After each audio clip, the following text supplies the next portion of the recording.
శంకర్ గారు మీరు మాట్లాడే ముందు ప్లీజ్ ప్లీజ్ ఒక క్వశ్చన్ అడగాలి సార్. మీ వేలుకి ఏదో దెబ్బ తగిలింది, ఏమైంది? వద్దు, వెళ్ళిపోతా. అనవసరమైన విషయాలు వేలు పెట్టడం అలవాటేగా, దాని రిజల్టే ఇది. ప్రసాద్ మూలరి మార్క్ వేశారు. ఇక్కడ ఏంటిది? డిఓపి గారు, ఎస్, లైటింగ్ అక్కడే ఉంది సార్ కరెక్ట్గా. Good evening everybody. First of all నాకు ఇష్టమైన ప్రొడ్యూసర్ సుధాకర్ చెరుకూరి గారు, ఆయనతోనే స్టార్ట్ చేయాలి. ఆయనే కంటిన్యూస్గా ఈ సినిమాకి ఈ ఫంక్షన్కి కాల్ చేశారు నాకు. చాలా ప్యాషనేట్ ప్రొడ్యూసర్, చాలా సెన్సిబుల్ ప్రొడ్యూసర్. డెఫినెట్గా సుధాకర్ చెరుకూరి గారి బ్యానర్లో నా సినిమా ఉంటుంది. అది ఎప్పుడు మెటీరియల్స్ అవుతుందో తెలీదు. Sir, love to work with you. ఇక ఆయన ఈ సినిమాకి అన్నయ్య మాస్ మహారాజ్ తీసేయండి అని అన్నారో లేదో తెలీదు, మరి సోషల్ మీడియాలో అలా వచ్చింది. మాస్ మహారాజ్ అనే టైటిల్ పెట్టింది నేను. దాని పేటెంట్ రైట్స్ అన్నీ నా దగ్గరే ఉన్నాయి. అది ఉంచాలన్నా తీసేయాలన్నా ఫస్ట్ నన్ను అడగాలి. సో అన్నయ్య అంటే అన్నయ్య గురించే ఫస్ట్ మాట్లాడాలి. అన్నయ్య గురించి నాకు తెలిసింది చాలా ఎక్కువ, మరి మీద అంత టైం లేదు. సుమగారు ఇక్కడ ఎయిర్ టైం చాలా తక్కువ ఇస్తారు. ఒక ఇంపార్టెంట్ విషయం చెప్పాల్సింది ఏంటంటే, మిరపకాయ వచ్చినా మిస్టర్ బచ్చన్ వచ్చినా ఒకేలా ఉండే వ్యక్తి మాస్ మహారాజ్ రవితేజ. ఏ రోజు నన్ను మిరపకాయ ఇచ్చినప్పుడు నన్ను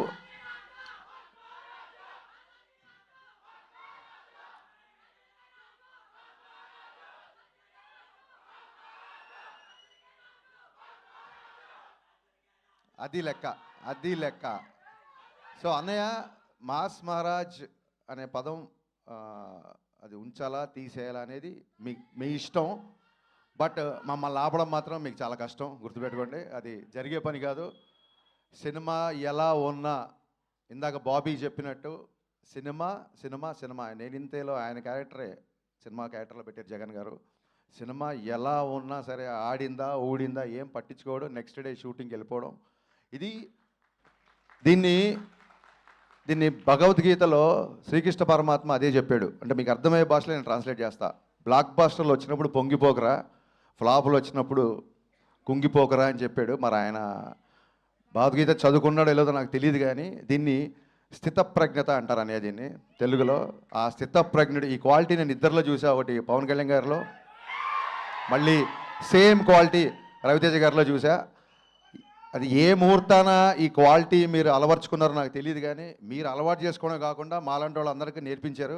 అందుకే వాళ్ళ ధైర్యంగా మేము ముందు నేను మాట్లాడగలుగుతున్నాను. ఈ బ్యాలెన్స్ ఆఫ్ మైండ్ అనేది, దీనికోసం ఎక్కడెక్కడికో హిమాలయాలకు వెళ్తుంటారు ఋషులు. వాళ్ళందరూ ఫిల్మ్ నగర్లో ఒకసారి అన్నీ ఆఫీస్కి వస్తే సరిపోతుందని తెలియదు పాపం. ఈ క్వాలిటీ అందరూ నేర్చుకోవాల్సిన విషయం ఇది. అండ్ చాలామంది డైరెక్టర్లు, ఇందాక బాబీ చెప్పినట్టు బోయపాటి సీన్ గారి దగ్గర నుంచి, వైట్ల సీన్ గారి దగ్గర నుంచి, నేను, గోపి, బాబీ, ఇలాగా ఎంతోమంది డైరెక్టర్లని పరిచయం చేసిన వాళ్ళందరూ ఇవాళ ఒక స్టార్ డైరెక్టర్స్ పొజిషన్లో ఉన్నారు. అన్నయ్య అంటే నేను చాలాసార్లు చెప్పాను, బట్ రోజు పిలుస్తున్నాం కదా అని చెప్పి అమ్మని పిలవకుండా ఉండలేం కదా. నాకు డైరెక్టర్గా జన్మ పునర్జన్మ రెండే ఇచ్చింది మాస్ మహారాజ్. థ్యాంక్ యూ అన్నయ్య. ఆ సినిమా లాస్ట్ సినిమా మాది సరిగ్గా ఎంటర్టైన్ చేయలేకపోయాము, కొంచెం డిసప్పాయింట్ అయ్యింది. బట్ అక్కడితో అలా ఆగిపోము. ఖచ్చితంగా రవితేజ గారితో మళ్ళీ బ్లాక్ బస్టర్ తీసి తీరదా. It's a self made promise to myself. Thank you. And Bheems పరిగెత్తే రైలు అసలు దొరకట్లేదు. ఈ ఫంక్షన్కి రాలేదంటే ఎంత బిజీగా ఉన్నాడో ఆలోచించుకోవచ్చు. అండ్ సినిమాలో అందరూ నాకు నచ్చిన ఆర్టిస్టులే ఉన్నారు. Getup Seenu is a fantastic artist. కేవలం కామెడీ కాదు, ఏ క్యారెక్టర్ అయినా పండించగలడు. అలాగే రోషన్ సార్, మీరు పుష్ప ఫేమ్ అనే చెప్పి మీరు ఫేమస్ అయిపోయారు. సో కమింగ్ టు డింపుల్ నేను చూసా, ప్రోమోస్ అన్ని చూసా. సూపర్ హిట్ నీ సాంగ్, సూపర్ హిట్ నీ character. You're going to score one more blockbuster. Ashika, I have seen your film with Nag sir, Naa Saamiranga. చాలా చాలా మంచి పర్ఫార్మర్. అండ్ మీ ప్రోమోలో కూడా చూశాను, చాలా బాగా చేశారు. సినిమాలో ఉన్న వాళ్ళందరూ, మ్యామ్ మీరు కూడా, ఎవ్రీ వన్ అంటే ప్రోమో చూడగానే ఇది బ్లాక్ బాస్టర్ అని చెప్పి ఫిల్మ్నర్ సర్కిల్లో టాక్ స్ప్రెడ్ అయింది. బాబీ, నీకు చెప్పిన వ్యక్తి నాకు కూడా చెప్పాడు. ఈ సినిమా బ్లాక్ బాస్టర్. ఆ వ్యక్తి కూడా మా ఇద్దరు సోర్స్ ఒకటే. ఆ వ్యక్తి నిన్న ఈ సినిమా చూసేప్పుడు జనరల్గా తను అలా చెప్పే వ్యక్తి కాదు. So 100% it is going to be blockbuster film. And ప్రస్తుతానికి ఇవాళకి మా హీరో మా Tirumala Kishore. Nenu Sailaja cinema my all time favourite. నీకు ఒక టిపికల్ మ్యూజిక్ సెన్స్ ఉంది. నీ పాటలను కూడా నాకు చాలా ఇష్టం.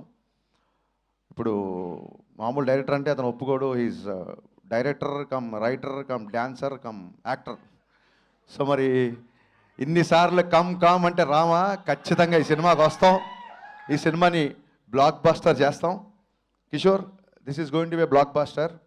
ఒక చిన్న సెంటిమెంట్ ఉంది సినిమా వెనకాల. కరెక్ట్గా కొన్ని సంవత్సరాల క్రితం, నాకు ఇయర్ గుర్తు లెక్క కాదు, చెప్తే మళ్ళీ వీళ్ళు ఏజ్ లెక్కట్టేస్తారు. సో కొన్ని సంవత్సరాల క్రితం జనవరి 13న మిరపకాయ రిలీజ్ అయ్యి బ్లాక్ బాస్టర్ అయింది. మళ్ళీ జనవరి 13 సేమ్ కెమెరామెన్. ఆ సినిమా కెమెరామెన్ రామ్ ప్రసాద్ అయినా సరే, ప్రసాద్ మోరెల్లా, వాట్ ఆ డెస్టినీ, వాట్ ఆ లైఫ్ ప్రసాద్ అన్న. జనవరి 13th రవితేజ గారు బ్లాక్ బాస్టర్ మిరపకాయ ఇచ్చావు. మళ్ళీ జనవరి 13 రవితేజ గారి సినిమా నువ్వు చేసావు. సో ఈ సెంటిమెంట్లు అన్నీ వర్కౌట్ అవుతున్నాయి. ఈ సినిమా it's going to be a clean family blockbuster. Trust me. Yeah, Sankranti కొడుతున్నాం, చాలా గట్టిగా కొడుతున్నాం. Thank you. సంక్రాంతి ట్రాఫిక్ అవనియండి తమ్ముడు, మనకు చాలా టైం ఉంది ఇంకా. Ready. Thank you so much Harishankar గారు, and thank you so much Bobby గారు. Requesting you all to please be seated. Thank you. తర్వాత ఎలాగో డాన్స్ స్టెప్స్ చేయాల్సి ఉంటుంది, దయచేసి ఎవరు ఎక్కడికి వెళ్ళకూడదని మేము రిక్వెస్ట్ చేస్తూ ఉన్నాం.